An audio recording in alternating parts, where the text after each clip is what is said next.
राष्ट्रवादी काँग्रेस शरदचंद्र पवार पक्षाच्या वतीने ठाणे शहर जिल्हा मध्यवर्ती कार्यालयात पक्षाचे राष्ट्रीय सरचिटणीस आमदार डॉक्टर जितेंद्र आव्हाड यांच्या उपस्थितीमध्ये इफ्तार पार्टीचं मोठ्या प्रमाणात आयोजन करण्यात आलं होतं।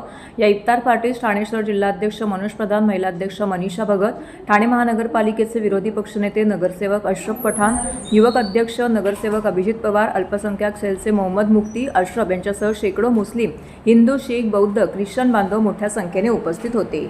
यावेळी त्यांनी एकमेकांना रमजानच्या शुभेच्छा देखील दिल्या। रमजानचा पवित्र महिना सुरू होऊन आता जवळजवळ संपायला आला आहे। 30 दिवसाचा उपास आणि तोही कडक उपास।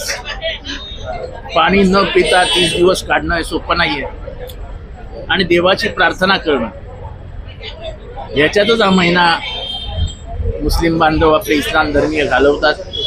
पण त्यांच्या आनंदात आपण सगळ्यांनीच सहभागी व्हावं म्हणून इफ्तारीचं आयोजन आम्ही करतो। इफ्तारी म्हणजे ज्यावेळेस ते तो रोजा सोडतात, तो जो उपवास सोडतात त्याला इफ्तारी म्हणतात। आणि ती इफ्तारी सोडत असताना देखील देवाची आठवण केली जाते।